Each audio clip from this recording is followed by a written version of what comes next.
Hello student, good morning. CBSE class 10 video lecture series में आपका स्वागत है। आज के इस वीडियो लेक्चर में हम लोग पढ़ने वाले हैं नेशनलिज्म इन इंडिया। जैसा कि यह चैप्टर आपके बोर्ड पॉइंट ऑफ व्यू से भी काफ़ी महत्वपूर्ण है और नॉलेज पॉइंट ऑफ व्यू से भी काफ़ी महत्वपूर्ण है। इस चैप्टर में हम लोग पढ़ेंगे किस तरह से इंडिया में नेशनलिज्म का इमरजेंस हुआ, जिस तरह से यूरोप में नेशनलिज्म का इमरजेंस हुआ, वियतनाम में नेशनलिज्म का इमरजेंस हुआ, उसी तरह से इंडिया में भी नेशनलिस्टिक मूवमेंट स्टार्ट हुए। जब इंडिया में गांधी जी आए, बेसिकली इस चैप्टर में हम लोग को गांधीयन इरा के बारे में पढ़ना है, यानी कि जब गांधी जी इंडिया में रिटर्न आए 1915 में, उसके बाद से किस तरह से हमारा जो नेशनल मूवमेंट है फॉर द फ्रीडम चेंज हुआ और क्या क्या प्रोग्राम्स अडॉप्ट किए गए। इस चैप्टर में हम लोग खिलाफत मूवमेंट के बारे में पढ़ेंगे, नॉन कोऑपरेशन मूवमेंट के बारे में पढ़ेंगे, अमृतसर जलियांवाला बाग जो मैस्कर हुआ था उसके बारे में पढ़ेंगे, सिविल डिसोबीडियंस मूवमेंट के बारे में पढ़ेंगे, डांडी मार्च, इन सभी चीज़ों के बारे में जो गांधी जी इंडिया में आने के बाद a series of movement start किया था 1947 तक, जब तक हमारा देश आज़ाद नहीं हुआ तब तक। तो इसी सभी जो मूवमेंट को हम लोग इसमें पढ़ेंगे, ठीक है। जैसा कि हम लोग जानते हैं, जो मॉडर्न नेशनलिज्म है यूरोप में एक तरह से नेशन स्टेट के फॉर्मेशन से क्रिएट हुआ, यानी कि किस तरह से नेशन स्टेट्स फॉर्म होते हैं उससे एसोसिएटेड है मॉडर्न नेशनलिज्म। इसका मतलब ये भी था कि पीपल जो है किस तरह से अपने आप को वो समझते हैं कि who they are and what defined their identity and sense of belonging. किस तरह से उनका जो सेंस ऑफ बिलोंगिंग है, उनकी जो पहचान क्या है, आइडेंटिटी क्या है, एंड वे लोग कौन हैं, इस तरह के क्वेश्चंस, इस तरह के आइडियाज़, अंडरस्टैंडिंग पीपल के अंदर डेवलप होना शुरू हो गया था due to emergence of nationalism in Europe, जो कि हम लोग चैप्टर 1 में पढ़ चुके हैं, national emergence of rise of nationalism in Europe में। नए सिंबल्स बनना शुरू हो गए थे, नए आइकन्स आइडेंटिफाई किए जाने लगे, न्यू सॉन्ग्स जो कि नेशन से रिलेटेड, नेशन के कल्चर, वहाँ का जो फोल्कलोर है एंड फोल्क स्टोरीज हैं उससे रिलेटेड होता था, उसमें नेशन का जो कल्चर होता था, हिस्ट्री है, उसके बाद वहाँ के जो लीडर होते थे, नेशनलिस्टिक लीडर, उनको ग्लोरीफाई किया जाता था। नए नए आइडियाज़ फोर्स्ड हुए वहाँ पे, ठीक है। और कम्युनिटीज़ के जो भी वहाँ कम्युनिटीज रहती थी उनकी बाउंड्रीज को जो है रीडिफाइंड किया जाने लगा इन नेशनलिज्म, ठीक है। इंडिया में भी सेम चीज़ हुआ।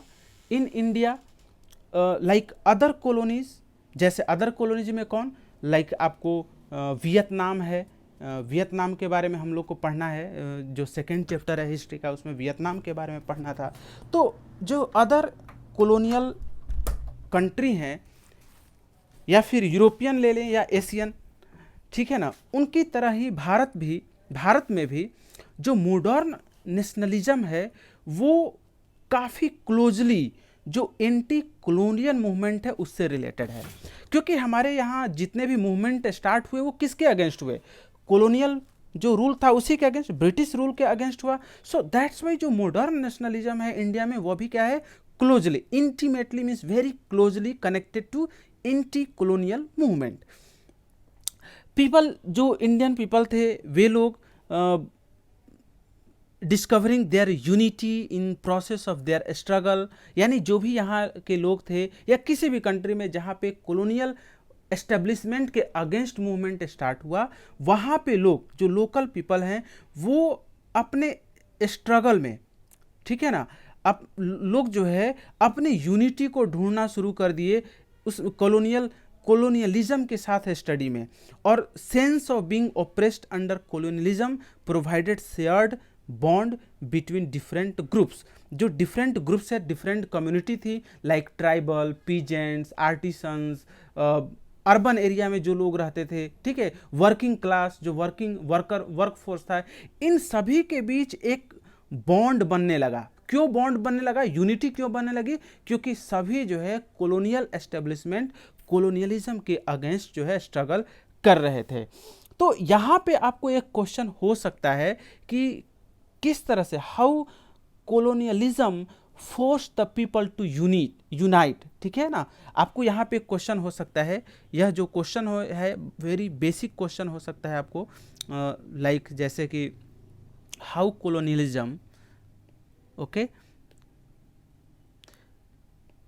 How colonialism forced the people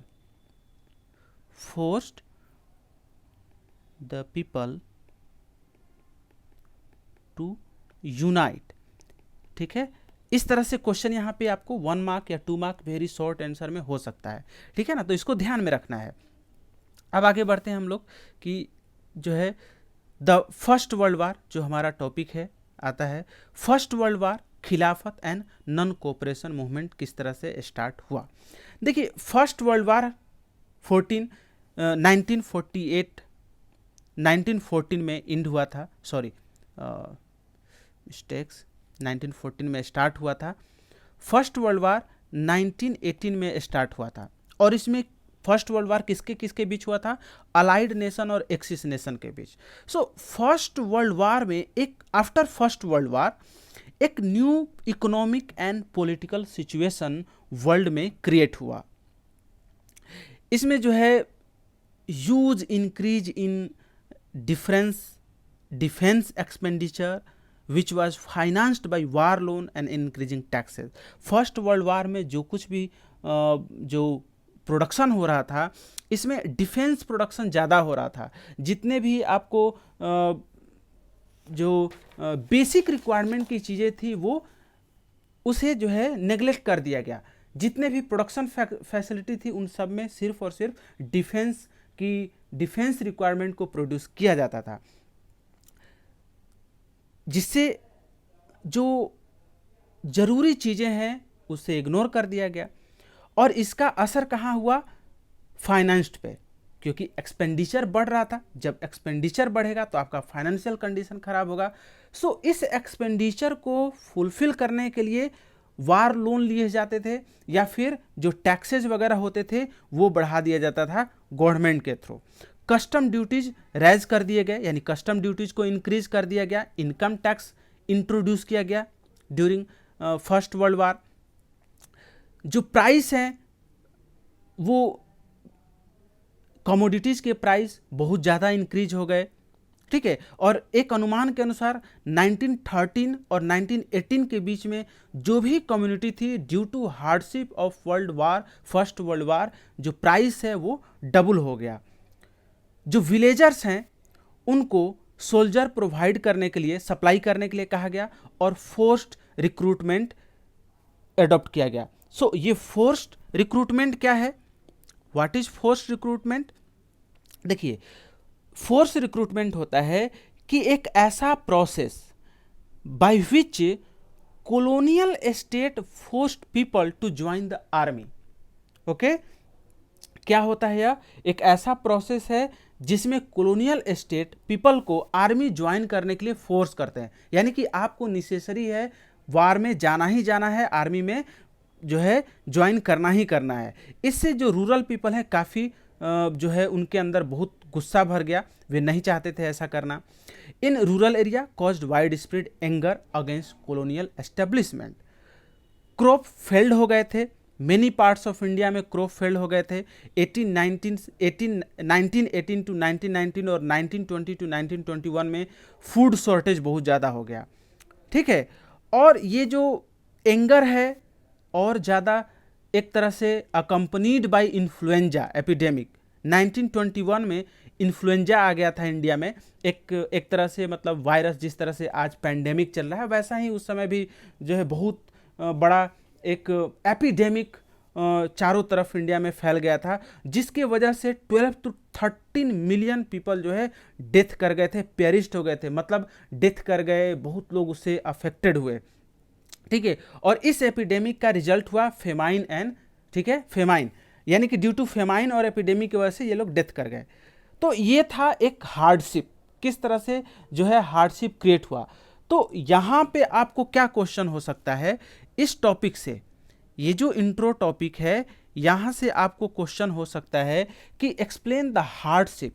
okay, यहाँ पे आपको क्वेश्चन हो सकता है explain the hardship caused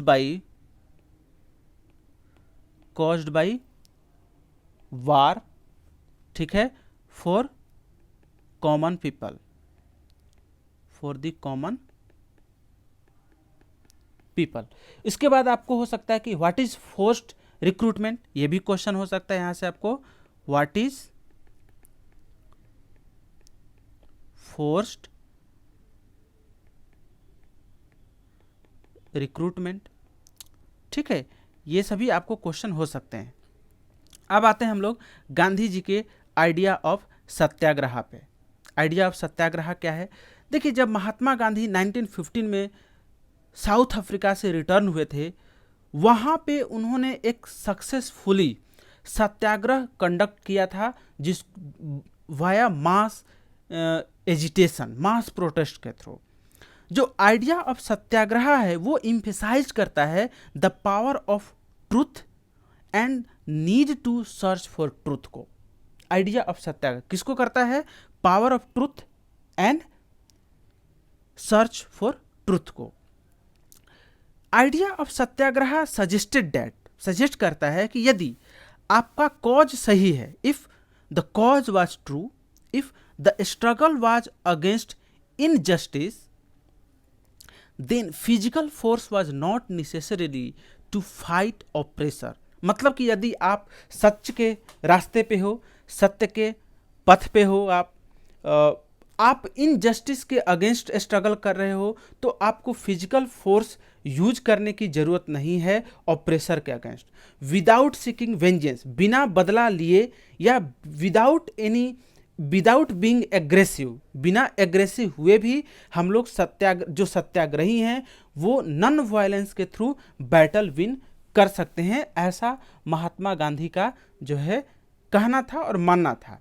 Mahatma Gandhi विश्वास करते थे कि जो ये धर्म ऑफ नॉन वायलेंस है वो सभी इंडियन को यूनाइट करेगा, और ठीक है, यूनाइट करेगा, ये चीज़ था। तो आपको यहाँ से क्या क्वेश्चन हो सकता है कि व्हाट इज़ द मीनिंग या what is the concept of satyagraha, या what is the idea of satyagraha, यहाँ पे आपको हो सकता है question, what is the idea और कंसेप्ट ऑफ सत्याग्रह, ठीक है, ये हो सकता है आपका क्वेश्चन। या फिर ये भी हो सकता है कि गांधी जी इंडिया में कब रिटर्न हुए, ये डेट वगैरह इंपॉर्टेंट है, डेट जो है आपको पूछा जा सकता है यहाँ से, ठीक है ना। तो अब आते हैं हम लोग, गांधी जी का जो इनिशियल सत्याग्रह है वो कौन सा था। Initially Gandhi ji non cooperation शुरू करने से पहले 3 मेजर सत्याग्रह किए थे, जिसको कि इनिशियल सत्याग्रह कहा जाता है। उसमें पहला जो सत्याग्रह था वह था चंपारण का, बिहार, 1916 में हुआ था। यहाँ पे जो इंडिगो कल्टीवेशन होता था चंपारण में, और जो इंडिगो फार्मर हैं उन्होंने गांधी जी को जो है निमंत्रण भेजा था, क्योंकि इंडिगो की जो कल्टीवेशन होती थी उस समय काफ़ी ऑप्रेसिव था, उनको बहुत ज़्यादा टैक्स पे करना पड़ता था और फोर्स किया जाता था फार्मर को इंडिगो की कल्टीवेशन करने के लिए। सो गांधी जी को बुलाया गया। यहाँ पे एक पर्सन थे जो श्री राजकुमार शुक्ला एक पर्सन थे जिन्होंने गांधी जी को बुलाया था, ठीक है। तो गांधी जी 1916 में चंपारण गए और वहाँ पे ऑप्रेसिव जो प्लांटेशन सिस्टम है उसके अगेंस्ट स्ट्रगल किया। सेकेंड जो सत्याग्रह है गांधी जी का वह 1917 का खेड़ा सत्याग्रह है। सेम जो है जिस तरह से चंपारण में हुआ वैसा ही यहाँ पे भी था। खेड़ा के जो फार्मर थे उन्हें भी बहुत ज़्यादा टैक्स पे करना पड़ता था। जो रिवेन्यू है, रिवेन्यू के अगेंस्ट वो लोग सत्याग्रह कर रहे थे, रिवोल्ट कर रहे थे। सो गांधी जी वहाँ पे गए और पीजेंट्स की बात को सुना, पीजेंट्स के फेवर में सत्याग्रह किया और वहाँ पे भी वो सफल रहे। और तीसरा जो सत्याग्रह है 1918 का मिल वर्कर के अगेंस्ट था, मिल वर्कर के फेवर में था। जो अहमदाबाद कॉटन टेक्सटाइल के मिल वर्कर थे उन्होंने मिल ऑनर्स के अगेंस्ट सत्याग्रह शुरू कर दिया था, जिससे उनका डिमांड था कि वेजेस जो है इंक्रीज किए जाएं, बट मिल ऑनर इंक्रीज करना नहीं चाहते थे। सो वर्कर स्ट्राइक कर दिए और उनको सपोर्ट करने के लिए गांधी जी वहाँ पे गए। गांधी जी लंबे टाइम तक वहाँ पे भूख हड़ताल भी किए। पहला भूख हड़ताल गांधी जी ने अहमदाबाद मिल वर्कर के सत्याग्रह से ही शुरू किया था, और फिर फाइनली गांधी जी सक्सेसफुल रहे और मिल ऑनर्स को गांधी जी की बात माननी पड़ी। अब आता है हमारा पॉइंट, रॉलेट एक्ट। तो यहां से आपको भी क्वेश्चन हो सकता है कि गांधी जी का जो इनिशियल सत्याग्रह है कौन कौन सा है, आप उसको एक्सप्लेन करें। रॉलेट एक्ट, जब गांधी जी 1919 में एक नेशन वाइड सत्याग्रह रॉलेट एक्ट के अगेंस्ट लॉन्च करने की जो है कोशिश की, उन्होंने जरूरत महसूस की। जैसा कि Rowlatt act imperial legislative council के द्वारा काफ़ी जल्दीबाजी में पास किया गया था, और यह एक्ट गवर्नमेंट को एक इनॉर्मस पावर प्रोवाइड करता है। ठीक है, इनॉर्मस पावर जो है प्रोवाइड करता है। ये इनॉर्मस पावर क्या है प्रोवाइड करने, क्या किस तरह का पावर है ये एक ऐसा पावर है कि जो किसी भी पॉलिटिकल एक्टिविटी को विदाउट एनी क्वेश्चन रिप्रेस किया जा सकता है उससे। ठीक है, जो भी पॉलिटिकल एक्टिविस्ट हैं या कोई भी पर्सन है, अगर किसी तरह का गवर्नमेंट के अगेंस्ट एक्टिविटी करता है, उसे without any trial for 2 year arrest detain किया जा सकता है। ठीक है, इस तरह का जो है प्रोविजन था इसमें। तो यह भी क्वेश्चन हो सकता है कि what are the repressive provision of Rowlatt Act. ठीक है, ये सभी क्वेश्चन इंपॉर्टेंट है कि ओके, रॉलेट एक्ट क्या था, उसके रिप्रेसिव जो प्रोविजन थे वो क्या था, ये सभी चीज़ें। गांधी जी एक non violent civil disobedience movement जो रॉलेट एक्ट है उसके अगेंस्ट स्टार्ट करना चाहते थे।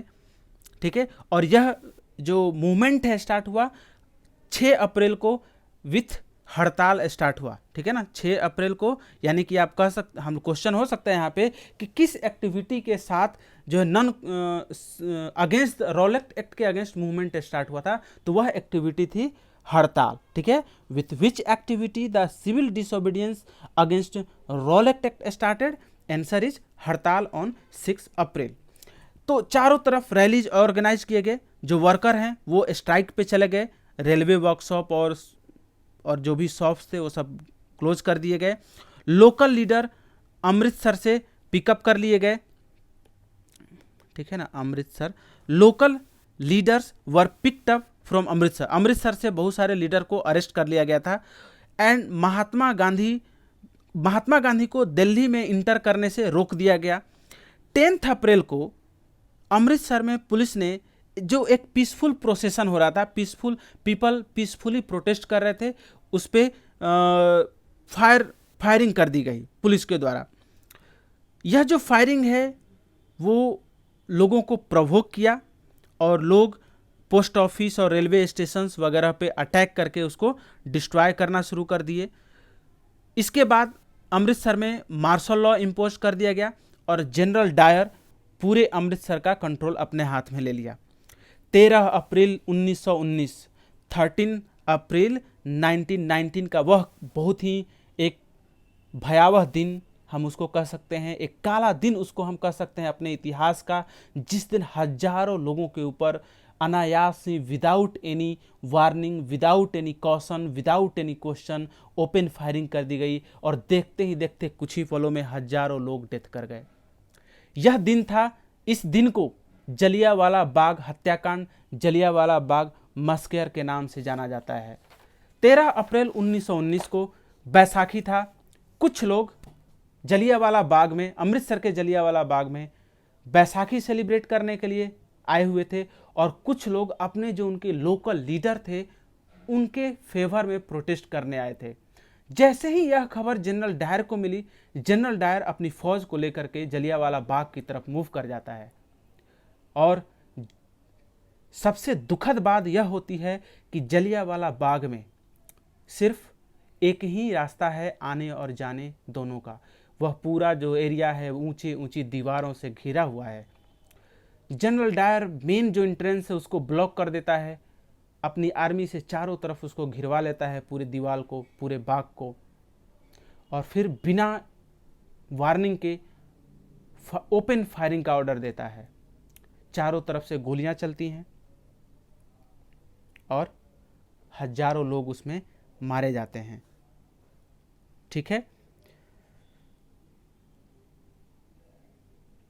और जब डायर से पूछा गया कि इसने ऐसा क्यों किया, तो उसका जवाब था कि वो लोगों के अंदर एक मोरल इफेक्ट पैदा करना चाहता था। एक तरह से जो सत्याग्रही हैं उनके अंदर टेरर और डर, ठीक है ना, ऐसा टेरर और डर पैदा करना चाहता था जिसका असर लॉन्ग टाइम तक उनके माइंड पे हो और वे फिर ब्रिटिश गवर्नमेंट के अगेंस्ट जो है किसी तरह का इस तरह की जो प्रोटेस्ट है वो बंद कर दें। जैसे ही यह न्यूज चारों तरफ फैल गया, जो क्राउड है वो स्ट्रीट पे आ गया, प्रोटेस्ट होना शुरू हो गया, स्ट्राइक होने लगे, क्लैशेस होने लगे, पुलिस को अटैक किया जाने लगा, गवर्नमेंट बिल्डिंग पे अटैक किया जाने लगा। गवर्नमेंट इसको जो है काफ़ी ब्रूटल रिप्रेशन के साथ रिस्पॉन्ड किया, यानी जो ब्रिटिश गवर्नमेंट है उसने भी बहुत ही ज़बरदस्ती एंड वेरी ऑप्रेसिव मैनर में इसको दमन करने की कोशिश करी। जो सत्याग्रही हैं उन्हें अरेस्ट किया गया, उनको मजबूर किया जाता था, फोर्स किया जाता था उनके नोज को ज़मीन पे रगड़ने के लिए, और जो ऑफिसर होते थे उनको सलामी देने के लिए, ज़मीन पे वो रेंगने के लिए उनको मजबूर किया जाता था, क्राउल करने के लिए मजबूर किया जाता था, और ऑफिसर्स को जो साहिब होते थे उनको सलाम ठोका जाता था, सलाम करने के लिए उनको मजबूर किया जाता था। इस तरह के वायलेंस को देख करके महात्मा गांधी काफ़ी दुखी हो गए, क्योंकि यह उनका प्रिंसिपल नहीं था। और फिर महात्मा गांधी जो है इस मूवमेंट को कॉल्ड ऑफ कर दिया, पोस्टपोन कर दिया। रॉलेट एक्ट जो सत्याग्रही है, ठीक है, रॉलेट एक्ट सत्याग्रह, ठीक है, लिमिटेड था, mostly cities area town area में ही था। ठीक है, तो इसको हम लोग देखते हैं। देखिए अब यहाँ से आपको क्वेश्चन कैसे कैसे हो सकते हैं कि पहला तो आप explain Jallianwala Bagh incident in brief हो सकता है। डायर का मेन ऑब्जेक्टिव क्या था, ठीक है, ये भी क्वेश्चन हो सकता है। यहाँ पे मैं क्वेश्चन लिख रहा हूँ ताकि आपको जो है अच्छा भी लगे। ठीक है, तो क्वेश्चन क्या हो सकता है, एक्सप्लेन जलियन वाला बाग, ठीक है ना, ऑब्जेक्टिव ऑफ डायर हो सकता है आपको क्वेश्चन। फेस्टिवल कौन सा था, उस दिन फेस्टिवल कौन सा था, ये भी क्वेश्चन हो सकता है आपको। ठीक है, क्वेश्चन और भी हो सकता है कि why Rowlatt Act satyagraha called off, क्यों बंद कर दिया गांधी जी ने। ठीक है, ये आपको इतने क्वेश्चन जो है हो सकते हैं यहां से। ये ध्यान है, बहुत इंपॉर्टेंट है, ये सब चीजें ध्यान देने वाली बातें हैं। ठीक है, तो आगे बढ़ते हैं। जैसा कि जब हम रॉलेट एक्ट सत्याग्रह को स्टडी करते हैं तो देखते हैं कि जो रॉलेट एक्ट सत्याग्रह है वो मेनली सिटीज और टाउन तक ही लिमिट था। महात्मा गांधी एक ब्रॉड बेस्ड मूवमेंट लॉन्च करना चाहते थे ऑल ओवर इंडिया, लेकिन उनका ऐसा वो सोचते थे और वो निश्चित थे इसलिए कि ऐसे movement without Hindu Muslim unity के ऑर्गेनाइज नहीं किया जा सकता है। सो गांधी जी जो है एंड उस समय खिलाफत मूवमेंट का चल रहा था और गांधी जी खिलाफत मूवमेंट को जो है शुरुआत करना शुरू कर दिया था।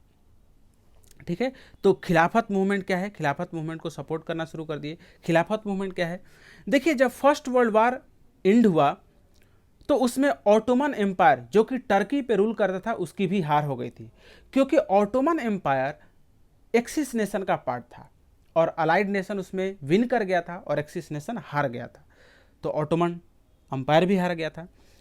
ऐसा र्यूमर था कि ऑटोमन एम्पायर जो ऑटोमन एम्पेरर है, जो कि ऑल इस्लामिक वर्ल्ड का स्पिरिचुअल हेड होता है, जिसे खलीफा कहा जाता है, उसके सभी पावर जो है छीन लिए जाएंगे, उसके पावर को कट कर दिया जाएगा। तो खलीफा को डिफेंड करने के लिए इंडिया में बॉम्बे में 1990 मार्च 1990 में two brother Shaukat Ali and Mohammad Ali brother ने खिलाफत कमेटी की स्थापना करी। गांधी जी ने देखा कि एक अच्छा अपॉर्चुनिटी है, अगर हम लोग खिलाफत मूवमेंट को सपोर्ट करते हैं तो बदले में जो मुस्लिम हैं वो हमारे नॉन कोऑपरेशन मूवमेंट को भी सपोर्ट करेंगे। सो गांधी जी चाहते थे कि यह इसमें जो है एक नेशनल मूवमेंट के अंदर इन सभी मूवमेंट को जो है कंडक्ट किया जाए और शुरुआत किया जाए। सितंबर 1920 में कलकत्ता सेशन हुआ था कांग्रेस का, और उसमें गांधी जी कन्विंस्ड किए लीडर्स को, कांग्रेस लीडर को, नॉन कोऑपरेशन मूवमेंट स्टार्ट करने के लिए, और सभी लीडर जो है फाइनली मान भी गए। तो यहां से आपको क्वेश्चन क्या क्या हो सकते हैं, व्हेन एंड बाय होम खिलाफत कमेटी वाज एस्टेब्लिश्ड, ठीक है ना। आपको यहां से क्वेश्चन हो सकता है कि व्हेन एंड बाय होम खिलाफत कमिटी एस्टेब्लिश्ड, ठीक है, ये भी क्वेश्चन हो सकता है। दूसरा क्वेश्चन हो सकता है आपको जो है कि what was the limitation, what was the limitation of Rowlatt Act satyagraha, ठीक है, ये क्वेश्चन हो सकता है आपको। खिलाफत मूवमेंट कब स्टार्ट हुआ, क्यों स्टार्ट किया गया था, ठीक है, वाई खिलाफत मूवमेंट स्टार्टेड, ठीक है, ये भी क्वेश्चन हो सकता है आपको। और 1920 का, ये भी एक इंपॉर्टेंट है, 1920 का सेशन जो है कहाँ पे हुआ था, ठीक है ना, 1920 कांग्रेस सेशन कहाँ हुआ था, ये भी क्वेश्चन हो सकता है। अब आते हैं हम लोग वाई नॉन कोऑपरेशन, क्यों गांधी जी ने नॉन कोऑपरेशन मूवमेंट स्टार्ट किया था। महात्मा गांधी अपनी बुक 1909 में उन्होंने एक बुक लिखा था हिंद स्वराज, और उसमें ये डिक्लेयर किया था कि जो ब्रिटिश रूल है इंडिया में एस्टेब्लिश हुआ है वह इंडियन कोऑपरेशन के द्वारा ही हुआ है। अगर इंडियन कोऑपरेट करना बंद कर दें, ठीक है, जो कोऑपरेशन के थ्रू ही सर्वाइव कर रहा है, अगर इंडियन कोऑपरेट करना बंद कर दें, रिफ्यूज कर दें, तो ब्रिटिश रूल इन इंडिया 1 साल के अंदर, 1 ईयर के अंदर कोलैप्स कर जाएगा और इंडिया में स्वराज आ सकता है। So how could non cooperation become a movement, किस तरह से नॉन कोऑपरेशन मूवमेंट एक जो है मूवमेंट बना था। इसके 3 स्टेज हैं, क्योंकि गांधी जी स्टेजेज में चाहते थे कि stage wise non cooperation movement start हो। तो पहला स्टेज था उसका कि जो गवर्नमेंट के द्वारा इमिनेंट जो पर्सनालिटी थी इंडिया की, उनको टाइटल और पोस्ट दिए गए थे, जैसे कैसर ए हिंद, सर की उपाधि, सर का टाइटल दिया गया था, ठीक है ना। तो ऐसे टाइटल को रिटर्न कर दें हम लोग। दूसरा स्टेज था कि जितने भी सिविल सर्विस हैं, आर्मी है, police, court, legislative council, school, foreign goods, इन सब का बाइकआउट करें। और थर्ड स्टेज, जब गवर्नमेंट रिप्रेशन की पॉलिसी को यूज करेगी, जब ये 2 स्टेज स्टार्ट हो गए तो इसको दमन करने के लिए, इसको सप्रेस करने के लिए रिप्रेसिव पॉलिसी लेगी, तो हम लोग सिविल, एक full fledged civil disobedience movement जो है स्टार्ट कर देंगे, ठीक है। ये 3 स्टेज था। 1920 के समर सीजन में महात्मा गांधी और Shaukat Ali through out the India extensively उन लोगों ने टूर किया ऑल ओवर इंडिया में, रीजन में, बहुत सारे रीजन में गए और जो है अपने मूवमेंट को सपोर्ट के लिए पॉपुलर बनाया। लेकिन कांग्रेस में ऐसे बहुत सारे लोग थे जो बाइकॉट, जो उस समय काउंसिल इलेक्शन होने वाला था, उसको बाइकॉट नहीं करना चाहते थे, क्योंकि उनका मानना था कि जो मूवमेंट है वो बहुत ज़्यादा पॉपुलर हो जाएगा। और जब मूवमेंट, ये नॉन कोऑपरेशन जो सिविल डिसोबीडियंस मूवमेंट है, इतना पॉपुलर हो जाएगा कि गवर्नमेंट सप्रेस करना शुरू कर देगी और फिर इलेक्शन नहीं होगा, और इलेक्शन नहीं होगा तो हम लोग इलेक्शन में कंटेस्ट नहीं करेंगे। वे लोग चाहते थे कि इलेक्शन में कंटेस्ट किया जाए। क्यों चाहते थे? क्योंकि कुछ लोगों का मानना था कि अगर हम लोग गवर्नमेंट के काउंसिल का मेंबर बन जाते हैं तो हम अपनी जो डिमांड है वो काफ़ी फोर्सफुल तरीके से रख सकते हैं। इसमें आपको मोतीलाल नेहरू, चित्तरंजन दास, ऐसे काफ़ी लीडर थे। लेकिन बहुत सारे ऐसे भी लीडर थे जैसे सुभाष चंद्र बोस, जवाहरलाल नेहरू, जो नहीं चाहते थे। उनका मानना था कि हमें जो मूवमेंट है वो वायलेंस और काफ़ी जो है हार्सली एजिटेशन के थ्रू हमें करना चाहिए। तो इस तरह से जो है सितंबर से दिसंबर के बीच में कांग्रेस के अंदर बहुत ज़्यादा जो है टसल चला सपोर्ट को लेकर के।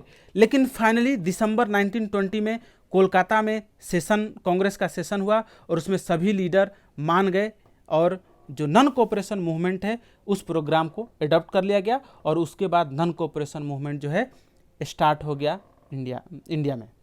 तो यहाँ पे क्वेश्चन हो सकता है कि why did Gandhi ji start non cooperation movement. ठीक है, तो इसमें क्या क्वेश्चन हो सकते हैं?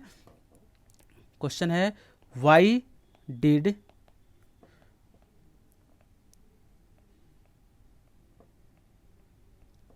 Gandhi ji start non cooperation movement. ठीक है, ये क्वेश्चन हो सकता है। और क्या क्वेश्चन हो सकता है? Write down activity involve in non cooperation. ठीक है ना, ये भी क्वेश्चन हो सकता है कि मतलब इसको राइट डाउन कंप्लीट ना लिखें। ठीक है, ये क्वेश्चन हो सकता है कि एक्टिविटी इन नॉन कोऑपरेशन, यानी जो स्टेजेस वगैरह जो थे 3 स्टेज हमने बताया आपको, वहीं नॉन कोऑपरेशन, ये भी क्वेश्चन हो सकता है।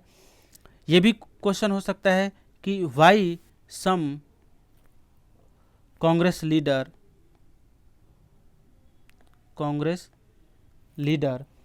Oppose non cooperation. ओके, इस तरह के क्वेश्चन आपको देखने को मिल सकते हैं। तो ये था नॉन कोऑपरेशन मूवमेंट का। अब सवाल आता है कि किस तरह से यह मूवमेंट स्टार्ट हुआ, ऑल ओवर इंडिया में कैसे स्टार्ट हुआ, कौन से लोग इस मूवमेंट में पार्टिसिपेट किए, जो डिफरेंट सोशल ग्रुप्स हैं उनके लिए नॉन कोऑपरेशन का आइडिया क्या था, नॉन कोऑपरेशन का मीनिंग वो क्या समझते थे। इस तरह के क्वेश्चन है। और ऐसे क्वेश्चन का जवाब आपको जो नेक्स्ट स्लाइड है हम लोग का, नेक्स्ट वीडियो आएगा, differing strands with in the movement, इसमें हम लोग जो है पढ़ेंगे। ओके, आज के लिए इतना ही। Thank you.